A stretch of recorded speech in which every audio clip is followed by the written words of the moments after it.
Litan Saraikong Relief Center dagi thadorakpa December ki tang nipan English singani ge kunga mangada longkhokjang baite IC Litan Saraikong Relief Camp gi thadorakpa clarification zero lama mayam la tentak na thamjage ngasi ayuki pung mapan makhai gi matungda Litan Saraikong Relief Camp gi inmates ayamba sing thabak chatnabagi chatnakraba matungda angang sing nupi sing amasung sahi yamlaba miyoi khra lehaubakan Maitai ki MLA oiriba Y Khemchand haribi relief camp asida khangalakpa leitana BJP gi worker kaya muka laklam me habu wafam yauna pali tasengna makidi kamjong da visit tawbagi schedule ni MLA sina responsible inmates amasung majority leitabagi tanja lauraga invite tawduna lakpa angang sing photograph lauraga yam thunamak chatkeba wafam yauna pali madugi matungda belly based media house MLA aduna lakpa aduna Peace restore tawre habu lal habu wafam yauna makhatana maruiba wafam kasu phungdokli makhatana palladuna Kuki NP urkhul KSO urkhul the village authority amasum youth club litan sarai khungi miyoi singda khongset asiga mari leinana inform tarongkhiba natragana hairiba visit asida involve tawkhiba leite habu wafam yauna phungdokli loinana hairiba asiguma khongset asi welcome tawde habu wafam yauna phungdorakli Israel na India da light machine gun nongmai lising ni phu pirak lagani Israel gi defense ki company ama oiribi Israel weapon industry na India da athuba matam gi manungda light machine gun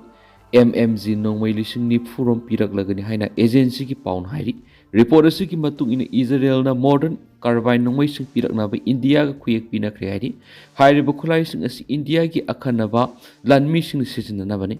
Israel na pirak kadori nongmai sing asi kayam yam matam ga sunaba mari afaba nongmai no haibi ki matangna test tawbu su lokre loinana nongmai sing asi India ra su season bi yaba Israel na pirakre masidana tan Israel amadi India gi marakta defense ki deal kya su sign tawna khre haina report asina makhata na phongdorakli India da leptana thawpi na thawrang tawri Vladimir Putin Russia di ki thawleiba US na pirakpa asawa sapu New Delhi na mayuknaringai Russia ni India da leptana thaw makhata na pinaba tharang tawri haina President Vladimir Putin na phongdorakamne New Delhi da makhata na Russia ki thaw leiri haiduna US ki President Donald Trump na hokiba Augusta India gi pothok singi mathak serak pi boina sadi yangkhai gi tarif sing thamjin khibani Ukraine gi lan matungdagi India da mahaki ahan khongset handak lakhiba President Putin da gun salute ka loina taram okhi official translator gi matungina yangna sakholakliba Indians economy gi damak makhatana apan mulaitana thawpina ba ikhoina thawrang tawri hena Putin na makhataki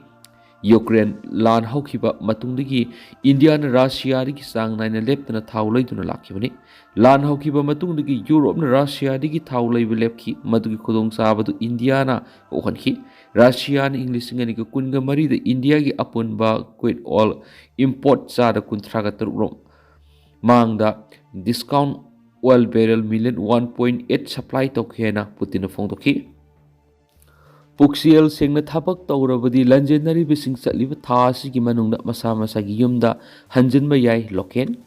Puxiel singna thabak tawrabadi lanjenari bising chaliba thasi gi manungda masa masa gi yumda hanjinba yai haina sagolban AC gi MLA Dr. KS Lokena phongdokri wafam asi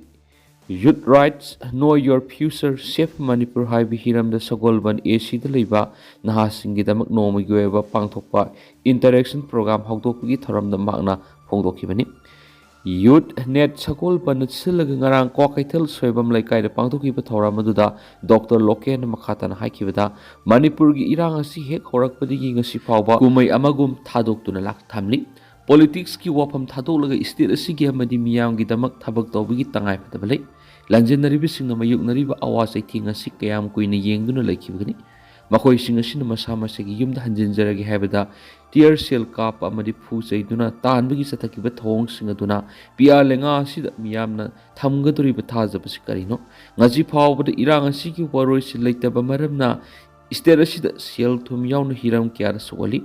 ing tappa afaba tunglam satki Manipur amagi dama punna thengna minabagi tangai phadaba lei hainasu Dr. KS Lokena makhata na phungdokhi India gi President gi Manipur khongset total shutdown lauthokli Korkom ꯆꯠꯂꯤꯕ ꯏꯪ ꯂꯤꯁꯤꯡ ꯑꯅꯤꯒ ꯀꯨꯟꯒ ꯃꯉꯥꯒꯤ December 13ꯗ ꯏꯟꯗꯤꯌꯥꯒꯤ president ꯗ꯭ꯔꯧꯄꯗꯤ ꯃꯨꯔꯃꯨꯅ Manipur ꯀꯪꯂꯩꯄꯥꯛꯇ ꯂꯥꯛꯇꯨꯅ ꯊꯥ ꯑꯁꯤꯒꯤ 12ꯗ ꯄꯥꯡꯊꯣꯛꯀꯗꯕ ꯅꯨꯄꯤ ꯂꯥꯜꯒꯤ ꯊꯧꯔꯝꯗ ꯁꯔꯨꯛ ꯌꯥꯒꯗꯧꯔꯤ꯫ ꯍꯥꯏꯔꯤꯕ ꯈꯣꯡꯆꯠ ꯑꯁꯤ ꯂꯝꯗꯝ ꯑꯁꯤꯗ ꯏꯪ ꯇꯞꯄ ꯆꯥꯎꯈꯠꯄ ꯄꯨꯔꯛꯅꯕ ꯅꯠꯇꯦ, ꯃꯍꯥꯛꯀꯤ ꯊꯧꯁꯤꯜ ꯑꯃꯁꯨꯡ ꯄ꯭ꯔꯣꯛꯁꯤ ꯋꯥꯔꯅ ꯀꯥꯡꯂꯨꯞ ꯃꯁꯦꯜ ꯅꯨꯡꯁꯤꯅꯍꯟꯗꯨꯅ ꯀꯥꯡꯈꯣꯡ ꯆꯥꯏꯔꯕ ꯂꯝꯗꯝ ꯑꯁꯤꯕꯨ ꯍꯦꯟꯅ ꯐꯤꯕꯝ ꯁꯣꯛꯍꯟꯗꯨꯅ ꯃꯈꯣꯏꯒꯤ ꯂꯣꯏ ꯃꯔꯥ ꯁꯦꯠꯂꯅꯅꯕ ꯃꯔꯧ ꯂꯩꯕ ꯈꯣꯡꯆꯠꯅꯤ꯫ ꯃꯗꯨꯅ ꯄ꯭ꯔꯁꯤꯗꯦꯟ ꯗ꯭ꯔꯧꯄꯗꯤ ꯃꯨꯔꯃꯨꯒꯤ ꯃꯅꯤꯄꯨꯔ ꯀꯪꯂꯩꯄꯥꯛ ꯈꯣꯡꯆꯠ ꯑꯁꯤ ꯀꯣꯔꯀꯣꯝꯅ ꯀꯟꯗꯦꯝ ꯇꯧꯕꯒ ꯂꯣꯏꯅꯅ ꯕꯣꯏꯀꯣꯠꯁꯨ ꯇꯧꯔꯦ ꯍꯥꯏꯅ ꯄꯕ꯭ꯂꯤꯁꯤꯇꯤ ꯀꯃꯤꯇꯤ ꯀꯣꯔꯀꯣꯝꯅ ꯊꯥꯗꯣꯔꯛꯄ ꯆꯤꯔꯣꯜ ꯑꯃꯅ ꯍꯥꯏꯔꯤ꯫ ꯆꯤꯔꯣꯜꯁꯤꯅ ꯍꯥꯏ ꯁꯦꯞꯇꯦꯝꯕꯔ 16ꯗ ꯂꯣꯏ ꯃꯄꯨ ꯏꯟꯗꯤꯌꯥꯒꯤ ꯄ꯭ꯔꯥꯏꯝ ꯃꯤꯅꯤꯁꯇꯔ ꯅꯔꯦꯟꯗ꯭ꯔ ꯃꯣꯗꯤꯅ ꯃꯅꯤꯄꯨꯔ ꯀꯪꯂꯩꯄꯥꯛꯇ ꯂꯥꯛꯂꯝꯕꯗꯨ ꯍꯤꯒꯥꯏꯋꯥ ꯇꯧꯕꯒꯤ ꯃꯍꯩ ꯀꯌꯥ ꯐꯪꯂꯕꯒꯦ ꯌꯦꯡꯕ ꯂꯥꯛꯂꯝꯕꯅꯤ꯫ ꯏꯟꯗꯤꯌꯥ ꯂꯩꯉꯥꯛ ꯃꯔꯨꯑꯣꯏꯅ ꯅꯔꯦꯟꯗ꯭ꯔ ꯃꯣꯗꯤ ꯑꯃꯁꯨꯡ ꯑꯃꯤꯠ ꯁꯥꯍ ꯑꯅꯤꯒꯤ ꯊꯧꯃꯤꯟꯁꯤꯡꯅ ꯉꯁꯤ ꯃꯅꯤꯄꯨꯔ ꯀꯪꯂꯩꯄꯥꯛ ꯑꯁꯤꯗ ꯃꯔꯥꯜ ꯁꯨꯛꯂꯩ ꯂꯩꯖꯗꯕ ꯃꯤꯆꯝ ꯆꯍꯨꯝꯒꯤ ꯃꯌꯥꯗ ꯍꯥꯠꯇꯣꯛꯄꯤꯈ꯭ꯔꯦ꯫ ꯃꯤꯆꯝ ꯂꯤꯁꯤꯡ ꯀꯌꯥ ꯃꯁꯥꯒꯤ ꯄꯣꯛꯅꯐꯝ ꯂꯝꯗꯃꯛꯇꯗ ꯃꯁꯥꯒꯤ ꯌꯨꯝꯗ ꯂꯩꯖꯕ ꯐꯪꯍꯟꯗ꯭ꯔꯤ, ꯂꯝꯕꯤ ꯂꯝꯖꯥꯎ ꯂꯝꯍꯥꯡ ꯇꯨꯝꯍꯥꯡꯗ ꯌꯩꯔꯛꯐꯝ ꯑꯣꯏꯍꯜꯂꯤ, ꯌꯨꯝꯊꯣꯡ ꯈꯨꯗꯤꯡ ꯆꯪꯗꯨꯅ ꯆꯛꯅꯤ ꯐꯤꯅꯤꯗꯨꯅ ꯁꯩꯗꯥꯡꯕ ꯔꯤꯐ꯭ꯌꯨꯖꯤ ꯑꯃ ꯑꯣꯏꯅ ꯄꯨꯟꯁꯤꯗ ꯂꯩꯍꯜꯂꯤ꯫ ꯍꯧꯖꯤꯛꯅ ꯏꯟꯗꯤꯌꯥꯒꯤ ꯄ꯭ꯔꯁꯤꯗꯦꯟ ꯃꯁꯥꯃꯛ ꯂꯥꯛꯇꯨꯅ ꯑꯆꯥꯛꯄ ꯃꯩ ꯑꯁꯤꯗ ꯀꯥꯡꯂꯨꯞ ꯑꯃꯁꯨꯡ ꯄꯣꯂꯤꯇꯤꯀꯦꯜꯒꯤ ꯊꯥꯎ ꯍꯩꯖꯤꯟꯒꯗꯧꯔꯤꯕ꯭ꯔꯥ?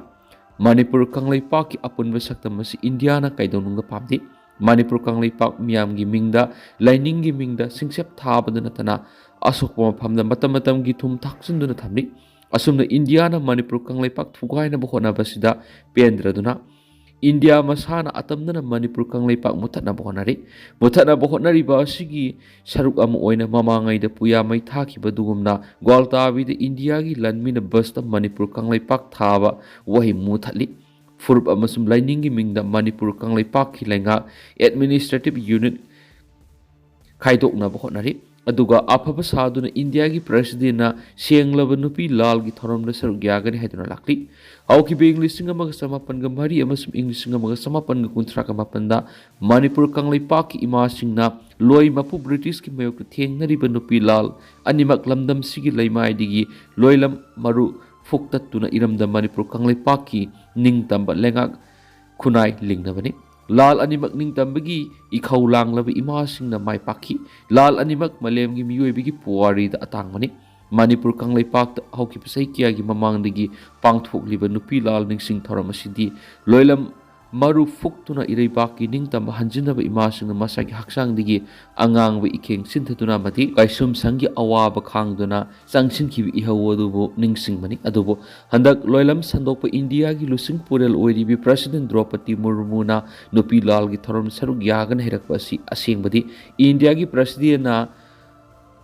ꯅꯨꯄꯤ ꯂꯥꯜ ꯃꯥꯡꯊꯣꯛꯄ ꯂꯥꯛꯄꯅꯤ ꯍꯥꯏꯅ ꯀꯣꯔꯀꯣꯝꯅ ꯂꯧꯏ꯫ ꯃꯔꯝ ꯑꯗꯨꯅ ꯑꯁꯤꯒꯨꯝꯂꯕ ꯃꯅꯤꯄꯨꯔ ꯀꯪꯂꯩꯄꯥꯛꯄꯨ ꯃꯥꯡꯍꯟ ꯇꯥꯛꯍꯟꯅꯕ ꯂꯨꯆꯤꯡꯕ ꯏꯟꯗꯤꯌꯥꯒꯤ ꯄ꯭ꯔꯁꯤꯗꯦꯟ ꯗ꯭ꯔꯧꯄꯗꯤ ꯃꯨꯔꯃꯨꯒꯤ ꯈꯣꯡꯆꯠ ꯑꯁꯤ ꯑꯩꯈꯣꯏꯒꯤ ꯃꯤꯌꯥꯝꯅ ꯁꯧꯒꯠꯐꯝ ꯊꯣꯛꯈꯤ, ꯀꯟꯗꯦꯝ ꯑꯃꯁꯨꯡ ꯕꯣꯏꯀꯣꯠ ꯇꯧꯐꯝ ꯊꯣꯛꯏ꯫ ꯏꯔꯝꯗꯝ ꯃꯤꯌꯥꯝ ꯍꯨꯞꯅ ꯑꯁꯤꯒꯨꯝꯕ ꯑꯩꯈꯣꯏꯒꯤ ꯌꯦꯛꯅꯕ ꯑꯣꯏꯔꯤꯕ ꯄ꯭ꯔꯁꯤꯗꯦꯟꯒꯤ ꯈꯣꯡꯆꯠ ꯑꯁꯤ ꯀꯟꯗꯦꯝ ꯑꯃꯁꯨꯡ ꯕꯣꯏꯀꯣꯠ ꯇꯧꯃꯤꯟꯅꯔꯁꯤ ꯍꯥꯏꯅ ꯀꯣꯔꯀꯣꯝꯅ ꯃꯤꯌꯥꯝꯅ ꯊꯝꯂꯛꯂꯤ꯫ ꯏꯟꯗꯤꯌꯥꯒꯤ ꯄ꯭ꯔꯁꯤꯗꯦꯟꯅ ꯂꯥꯛꯀꯗꯕ ꯅꯨꯃꯤꯠ ꯑꯁꯤꯒꯤ ꯄꯨꯡ 1ꯗꯒꯤ ꯍꯧꯔꯒ ꯃꯍꯥꯛꯅ ꯏꯔꯝꯗꯝ ꯑꯁꯤꯗ ꯂꯩꯔꯤꯕ ꯐꯥꯎꯕ ꯀꯣꯔꯀꯣꯝꯅ ꯃꯅꯤꯄꯨꯔ ꯀꯪꯂꯩꯄꯥꯛ ꯄꯨꯝꯕ ꯇꯣꯇꯦꯜ ꯁꯠꯗꯥꯎꯟ ꯂꯧꯊꯣꯛꯂꯤ꯫ ꯑꯊꯤꯡꯕ ꯑꯁꯤꯅ ꯑꯅꯥ ꯑꯌꯦꯛ, ꯃꯩꯍꯧ ꯂꯥꯡꯄꯣꯛ, ꯏꯁꯤꯡ ꯑꯃꯁꯨꯡ ꯑꯁꯤ ꯑꯅꯥꯒꯤ ꯊꯕꯛ ꯊꯧꯔꯝꯁꯤꯡꯗꯤ ꯀꯣꯟꯁꯤꯜꯂꯣꯏ ꯍꯥꯏꯔꯤ ꯍꯥꯏꯅꯁꯨ ꯄꯥꯎ ꯑꯁꯤꯗ ꯃꯈꯥ ꯇꯥꯔꯤ꯫